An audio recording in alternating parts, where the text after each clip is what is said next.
Hey guys, Enis here with Whiteacre Properties. Today I'm here with Mark, our acquisition manager, and we'll do something different. Usually we show you properties, the finished product, or maybe during construction. But today we're going to talk about seller appointments. I think if you guys have followed me for a while, you know that typically we don't buy anything through the MLS. It's mostly off-market properties that we're buying. And by off-market means that we're just actually reaching out to the seller directly.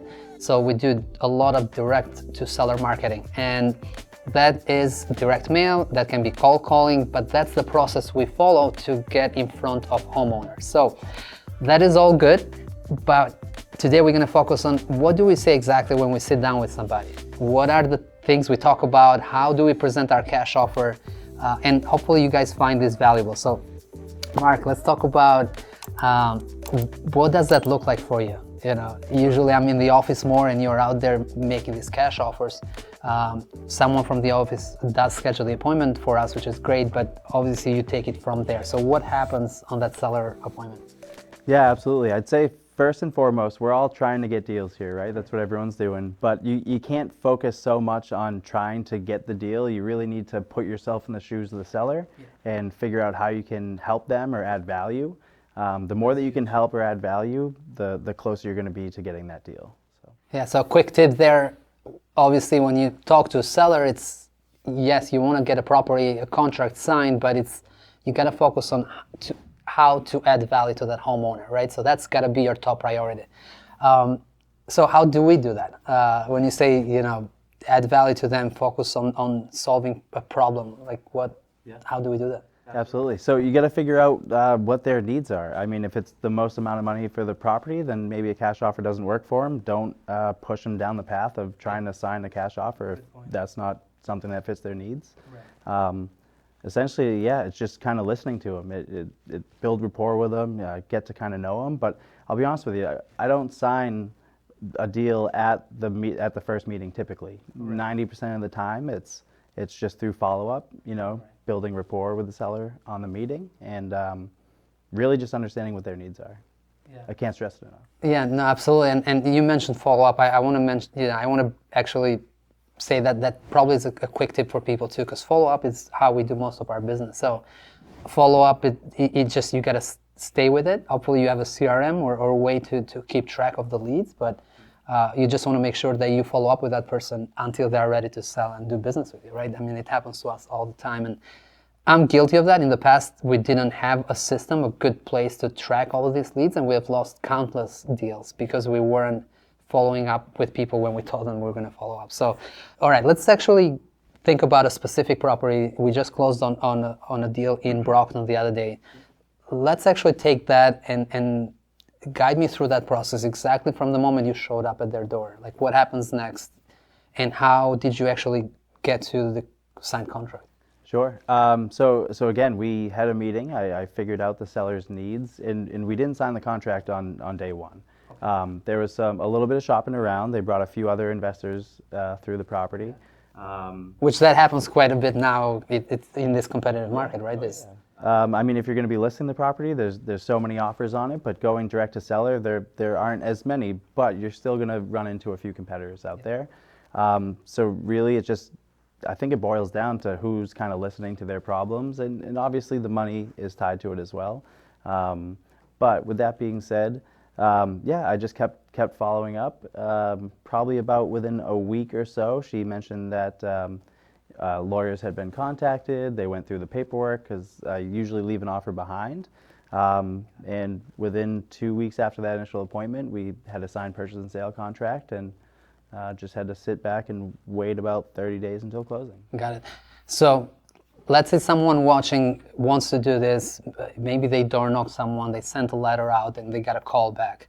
They're actually going to go on that first face-to-face appointment. Yep. You said build a rapport. How do you do that exactly? Like, what are some things you talk about, or how does that even work? I mean, people get nervous when they do things that they're not comfortable with, right? So just going out to the appointment and being yourself is going to be the easiest way to do it. But I mean, it's just like anything. Pick up on things that they have in their house. If they drive a car similar to yours, if you notice that they're into sports, baseball, football, just talk with them about things that they like, and find some commonalities there and use that. We talk about this all the time because building a rapport with homeowners and sellers is it's extremely important. They're only gonna work with you if they like and trust you. For us, it's like you said, Mark, sometimes even before the appointment, we might go on social media and look them up and see if there's something in common that we can get and be prepared for that appointment.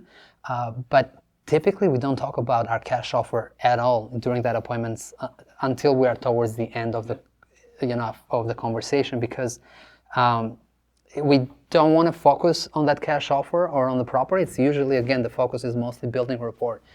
Once they trust us, then we can talk and have an open and honest communication with them, right? So what are some questions that actually you ask the homeowner when you are there sitting down with them? Yes, building a rapport is all good, but at the end of the day, they're expecting a cash offer from us. So how do we transition into talking about that number? Yeah, so usually I start off the meeting with just kind of asking the homeowner what they're hoping to achieve with the meeting today. And really that can kind of tell you a lot about what they're trying to accomplish with the sale of their property. Yeah. Not every time that that someone sells their property are they trying to get the most amount of money. Typically they're trying to figure out the best solution for them. So really I just go into kind of like the timeline. Timeline is typically pretty important. Few deals that we've done, the one most recently closed in Brockton, timeline was pretty important. They did want to make a move pretty quickly. But with that being said, also one of the issues there was the move. They did have a lot of belongings that they were trying to take to the new home. And part of the deal that we did is we gave them a certain dollar amount before closing so they could get all of their belongings moved to the next location. Yeah, no, that's great, and I'm glad you brought that up, because obviously that was a benefit that we provided even before closing, right? So we released some funds for them to use for their next step, right? So that was a huge benefit. Typically an end buyer is not going to release any funds until after closing. So for us to get creative, help them with those funds and make sure that they find a property to move to, that's huge. So I think actually that was probably the reason why we got this deal. But it also comes down to you asking good questions, listening, right? Listening to what they need, and then present that offer. So the cash offer, yes, it's one number on a piece of paper, but people also want to know what else we can do for them, right? How is this an easy process? Can we help with their specific needs? That's what they care about, right? Yeah. So Mark, one other thing I wanted to mention is when people are ready and you see they like the benefits of the cash offer, you connected with them really well. What type of contracts do you share with them? Like, what do you bring with you? Absolutely. So it kind of depends on the situation and the person that you're dealing with. There are different personality types out there. So sometimes we'll bring a one-page offer that will kind of dictate and outline when we're going to sign the purchase and sale agreement by, when closing is going to be. So sometimes we use the one-pager. Or if it's settled and you know that they're okay going for a longer contract, we actually will sign a purchase and sale agreement on the spot. Right. So those are two of the contracts that we use.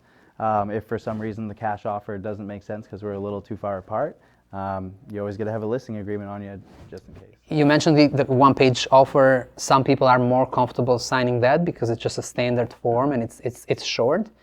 We try to sign the purchase and sale agreement, especially if they want to go to closing quickly, right? Because that way now we have a solid contract. Let's say they sign that purchase and sale agreement or even the offer, do you also give them a check with it? Yes, you got to give them a check to bind the contract, whether it's an offer or a purchase and sale agreement if you're getting signatures. Yeah. If I'm just leaving an offer behind for them to think about and follow up at a later date, not leaving a check. Yeah, that makes sense.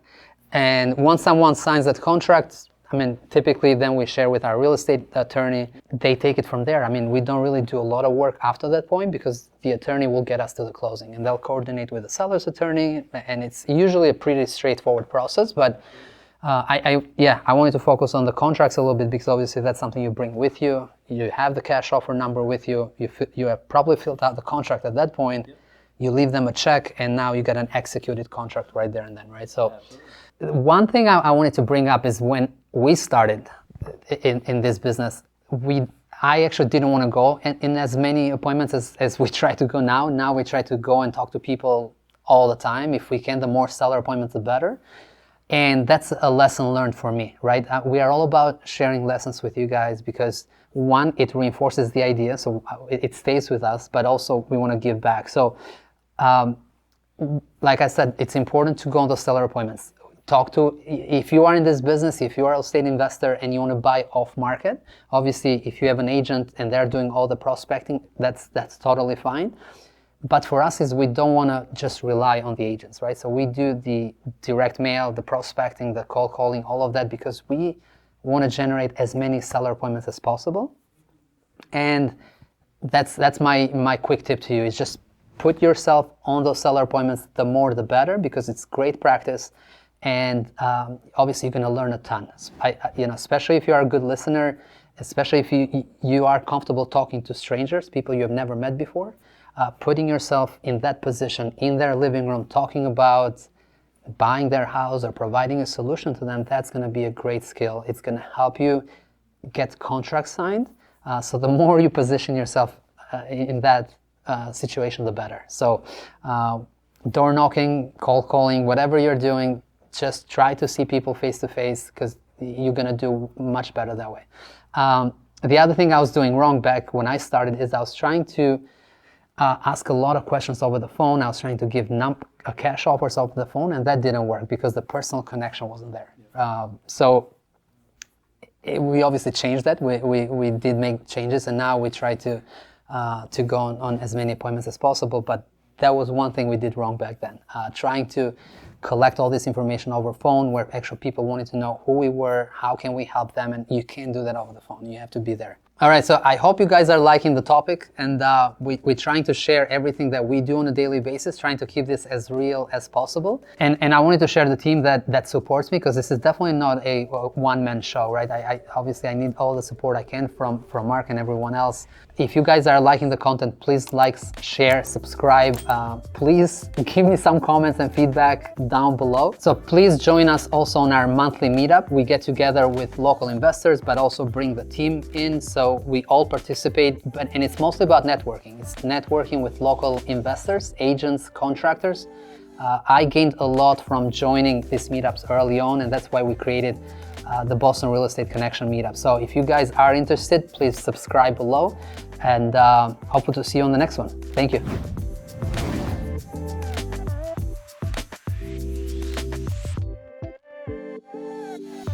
All right, this is good.